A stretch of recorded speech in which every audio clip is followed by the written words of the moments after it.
एक बार फिर देवर्षि नारद के मन में यह अभिमान पैदा हो गया कि वे ही भगवान विष्णु के सबसे बड़े भक्त हैं।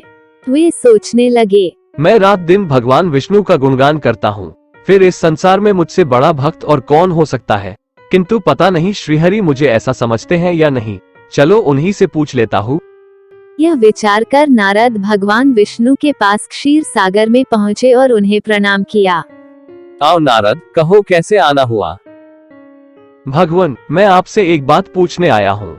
भगवान विष्णु समझ तो पहले ही गए थे कि नारद को अपनी भक्ति पर अभिमान पैदा हो गया है, किंतु अपने मन की बात छुपाकर वे बोले, मैं तुम्हारे मन की बात जानता हूँ नारद, फिर भी तुम्हारे मुंह से सुनना चाहता हूँ।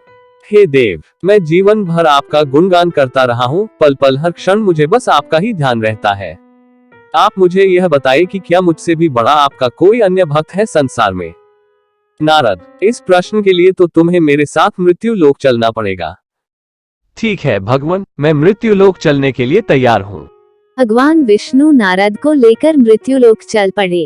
धरती पर पहुंचकर दोनों ने किसान का भेष धारण किया और एक गांव के किनारे बनी एक झोपड़ी की ओर चल पड़े। नारद, मेरा एक बहुत बड़ा भक्त यहाँ इस कुटिया में रहता है। आश्चर्य है, क्या मुझसे बढ़कर भी किसी की भक्ति हो सकती है? क्या वह भी मेरी तरह आपका ध्यान लगाए रहता है? आओ, स्वयं भी जान लोगे। उस कुटिया की ओर बढ़ गए। किसान उस समय कुटिया के बाहर अपनी गाय को बांध रहा था। उसके मुख से हरि हरि गोविंद का स्वर निकल रहा था। किसान भैंसधारी विष्णु ने उसके निकट जाकर नारायण नारायण कहा तो किसान ने विनीत स्वर में पूछा, आप कहाँ से आए हैं भद्र? मेरे लिए कोई सेवा हो तो निसंकोच बताइए। हम नगर जा रहे हैं, पर अंधेरा घिरने लगा है। वन में जंगली पशुओं का डर है, इसलिए रात भर आश्रय चाहते हैं।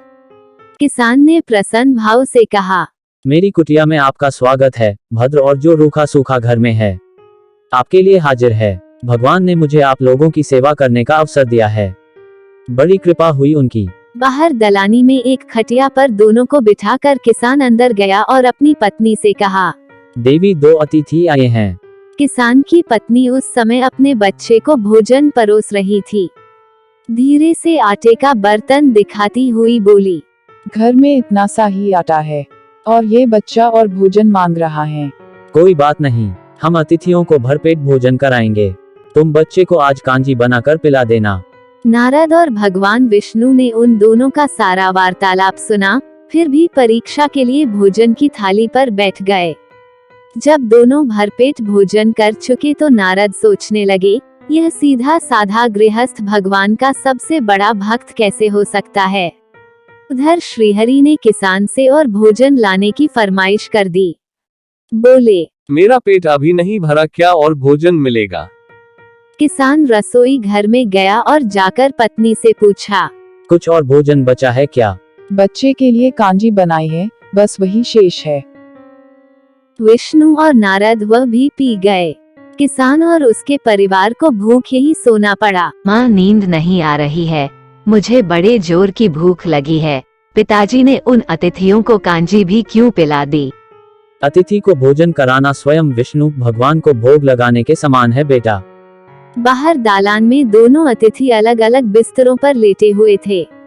भगवान विष्णु ने कहा, तुमने सुना नारद, किसान और उसके परिवार को भोजन नहीं मिला, फिर भी वह मेरे गुण गा रहे हैं। ये तो कुछ भी नहीं है, मैंने तो कई दिनों तक भूखे रहकर आपका स्मरण किया है। अगले दिन सुबह उन्होंने देखा किसान भगवान विष्णु की मूर्ति के सामने कह रहा था, गोविंद हरि हरि, तुम सदा मेरे मन में बसे रहो, बस मुझे कुछ और नहीं चाहिए। फिर दोनों अतिथियों से बोला, हरि की बड़ी कृपा है, वही जग का रखवाला है। प्रभु की दया से रात को कोई कष्ट तो नहीं हुआ। जब तक आपका जी चाहे तब तक आप दोनों यहाँ रहे। मैं खेत पर जा रहा हूँ। हम भी तुम्हारे साथ चलेंगे, यदि तुम्हें कोई आपत्ति न हो तो। नारद और विष्णु भगवान किसान के साथ उसके खेत पर गए। यही है अपना खेत, अब मैं अपना काम करूँगा। गोविंद हरि हरि। तुम तो सत्पुरुष हो, भगवान के बड़े भक्त हो, हर घड़ी उनका नाम लेते रहते हो।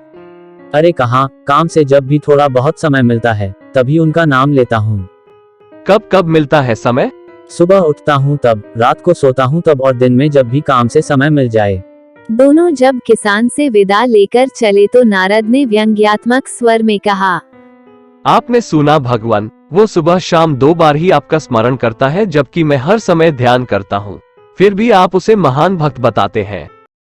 नारद की बात सुनकर श्रीहरि चुप रहे, किंतु मन ही मन उन्होंने कहा, कारण भी जान जाओगे नारद।